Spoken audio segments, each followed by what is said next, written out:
KTV Originals।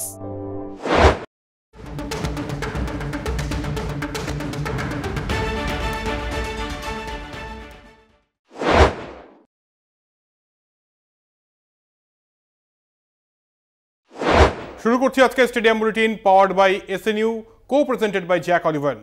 আমি জয়জ্যোতি রয়েছি আপনাদের সঙ্গে। আর আজকে স্টেডিয়াম বুলেটিন শুরু করব ফুটবল বিশ্বের ম্যাজিশিয়ান লায়নেল মেসিকে নিয়ে। 2011 সালের সেপ্টেম্বর মাস মনে করে দেখুন, এই ম্যাজিশিয়ান এই কলকাতা শহরে পা রেখেছিলেন একটা ফ্রেন্ডলি ম্যাচ খেলার জন্য। আর্জেন্টিনা ভার্সেস ভেনেজুয়েলায় ফ্রেন্ডলি ম্যাচ খেলার জন্য তিনি এসেছিলেন। আর তারপর অনেক বছর কেটে গিয়েছে, যদি আমি ভুল না হই 14 বছর কেটে গিয়েছে। আবারও কিন্তু এরকম একটা মুহূর্ত আসতে চলেছে যখন লায়নেল মেসি এই শহর কলকাতায় পা রাখবেন ডিসেম্বরে। যা খবর এখনও পর্যন্ত যে তিনি আসতে চলেছেন। আমার সঙ্গে রয়েছেন কলকাতা টিভির যুগ্ম সম্পাদক গৌতম ভট্টাচার্য। গৌতম দাকে সরাসরি প্রশ্ন যে মেসিয়ানায় জ্যোৎস্না রাতের অপেক্ষায় তিলোত্তমা, কি হতে চলেছে মেসিকে নিয়ে? মেসিয়ানায় জ্যোৎস্না রাত, মেসিকে নিয়ে আমার একটা বই, 3টে বিশ্বকাপের অভিজ্ঞতা থেকে। মেসি ঠিক 167 দিন বাদে কলকাতায় পা রাখবেন। আমরা সবাই একটা কিছু সময়, ধরো এপ্রিল মে মাস থেকে সবাই কাউন্ট করতে শুরু করি পুজো কবে আসবে, পুজোর দিনগুলো পুজো কতদিন দূরে, এফএম টেফএমে বারবার করে বলতে শুরু করে। ফুটবল ভক্তদের পুজো আমার মনে হয় এবার লায়নেল মেসি যখন কলকাতায় আসবেন, তিনি ঠিক 167 দিন বাদে কলকাতায় আসবেন। খুব ইন্টারেস্টিং মেসির এবারের শিডিউল। মেসি কলকাতায় আসছেন 12ই ডিসেম্বর রাত্রিরে। আবার বলি 12ই ডিসেম্বর রাত্রিরে মেসি কলকাতায় আসছেন।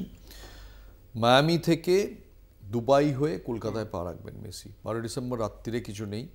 13ই ডিসেম্বর দুপুরবেলা, আমি আরেকবার চেক করে নিই আমার শিডিউলে ঠিক বলছি কিনা।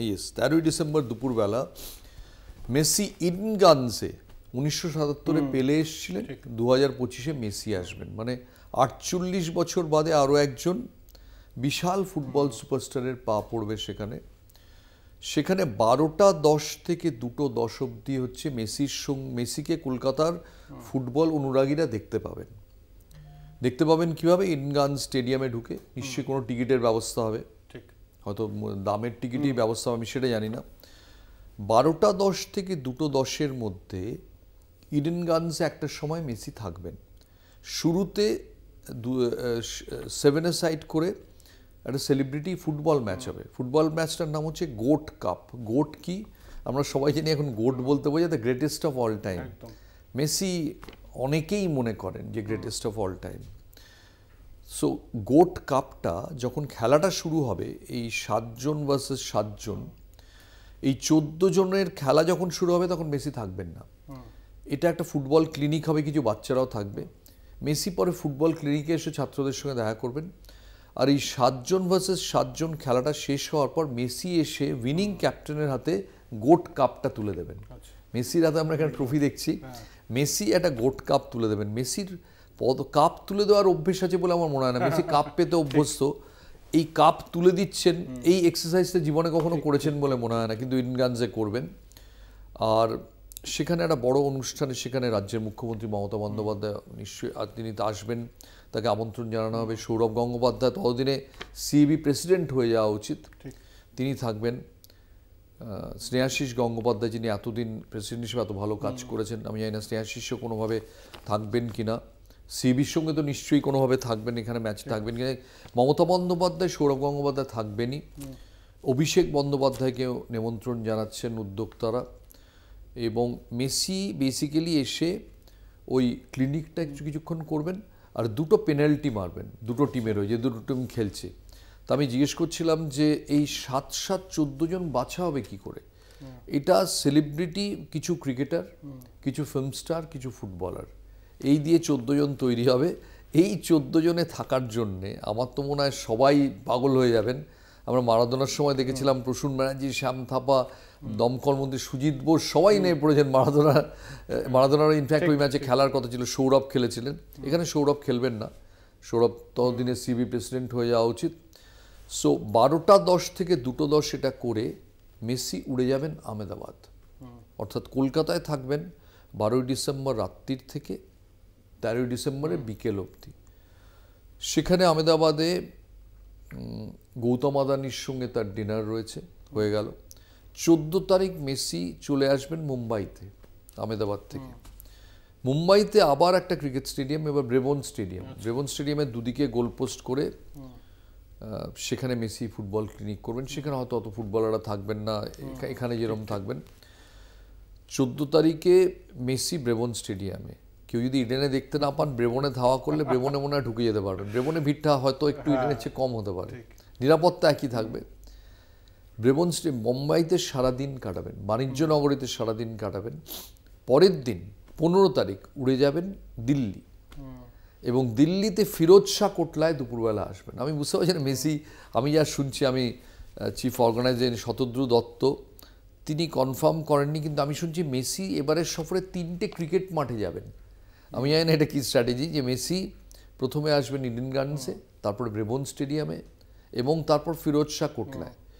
ফিরোজ শাহ কোটলা থেকে সম্ভবত তিনি প্রধানমন্ত্রী নরেন্দ্র মোদীর সঙ্গে দেখা করতে যাবেন, প্যাকড শিডিউল। এবং 15 রাত্রিরেই উড়ে যাবেন আবার মায়ামিতে, দুবাই হয়ে। 3টে কনসার্ট হবে, কলকাতা কনসার্ট, মেসি যখন মাঠে থাকবেন, বাংলা, স্প্যানিশ এবং হিন্দি। স্প্যানিশ মারাদোনা আসার সময় আমরা দেখেছি স্প্যানিশ গান হয়েছিল, কিন্তু সেটা হোটেলের মধ্যে। ইডেন গার্ডেন্সে হবে, বম্বেতে হবে এবং দিল্লিতে হবে। এই মুহূর্তে আরেকটা প্রশ্ন যেটা প্রত্যেকেই মানে জানতে চাইছেন মেসিকে ঘিরেই, সেটা অবশ্যই করে নেব। খুব সংক্ষেপে জানতে চাইবো যে অলরেডি গৌতমদা বললেন যে 2টো পেনাল্টি এক্ষেত্রে মারবেন লিওনেল মেসি, তবে কোথাও এই যে এতগুলো স্টেডিয়াম তিনি যাচ্ছেন না, তিনি আহমেদাবাদে যাবেন, অরুণ জেটলি স্টেডিয়ামে যাবেন, ব্রেবন স্টেডিয়ামে যাবেন, কোথাও কি 5 মিনিটের জন্য হলেও মেসির পায়ে ড্রিবলিং দেখা যাবে, এরকম কোনো সম্ভাবনা কি রয়েছে? মেসি যদি ফুটবল ক্লিনিক করেন, ফুটবল ক্লিনিক করলে নিশ্চয়ই তিনি হয়তো ড্রিবল দেখাবেন, কিন্তু তুমি যদি মনে করো যে মেসি 3টে ডিফেন্ডারকে টপকে বেরিয়ে যাবেন, সেটা হবে না। কারণ এটা ইনশিওর তারা এজেন্ট, তারা পারমিশনই দেবে না। মেসি 2টো পেনাল্টি ইডেন গার্ডেন্সে দেখা যাবে, আমার মনে হয় সেটাই বা কম কি। বাংলাদেশ ট্যুর হচ্ছে না, শুধু এখানেই হবে। অনেক মেসি ভক্ত আছেন। আমার ব্যক্তিগতভাবে একজনের কথা ভেবে খুব খারাপ লাগছে, মৌ রায়চৌধুরী, টেকনো গ্রুপের অত্যন্ত সিনিয়র, মানে যিনি ম্যানেজিং ডিরেক্টর, তার স্ত্রী অসম্ভব আর্জেন্টিনা ভক্ত। তিনি যখন লাস্ট ইয়ার যখন ওয়ার্ল্ড কাপ হয় দোহাতে 2022-এ, তখন মৌ হুইলচেয়ারে অবস্থায় সেখান থেকে চলে গেছেন আর্জেন্টিনা ক্যাম্পে, আর্জেন্টিনা বিশ্বকাপ জেতার পর মেসির সঙ্গে দেখা করতে। তো আমার খারাপ লাগছে যে এরকম ফুটবল অনুরাগী প্রচুর আছেন মেসি ভক্ত, কিন্তু একজন অত অসুস্থ হুইলচেয়ারে চলে গেছেন আর্জেন্টিনা ক্যাম্পে, কখন ওরা ফিরবে যদি মেসিকে দেখা যায়? এরকম অনেক আছেন, হয়তো মেসির অনেক ভক্ত আছেন মৌয়ের মতো, যারা চলে গেছেন, পৃথিবীতে নেই। তারা একবার ভেবেছিলেন মেসি যদি কলকাতায় আসেন অন্তত দূর থেকে দেখব, তাদের কারোর জন্য হয়তো দেখাটা অপূর্ণ থেকে গেল। অবশ্যই কিছু কিছু জায়গায় কিছু জিনিস অপূর্ণ থেকেই যায়, এটাও অপূর্ণ থেকে যাবে। তবে ভারতবর্ষ, আমি একটু আগে বলেছিলাম তিলোত্তমায় মেসি এনায় জ্যোৎস্নারাত, এখন যা দেখছি যা শিডিউল, তাতে পুরো ভারতবর্ষ জুড়েই মেসি এনায় জ্যোৎস্নারাত। একটা ছোট্ট বিরতি, সময় হয়ে গেছে। আর মেসি দেখে নেবেন যে ভারতবর্ষের 1 নম্বর খেলা যে কোথায় ঘিরে সবচেয়ে বেশি আকর্ষণ, কলকাতায় অবভিয়াসলি ফুটবল, কিন্তু দেখে নেবেন যে ভারতবর্ষ কি নিয়ে আলোড়িত হয়, ক্রিকেট, বলিউড আর মেসি, 3টে জিনিস নিয়ে। একদম ছোট্ট বিরতি, ফিরছি খুব শীঘ্রই।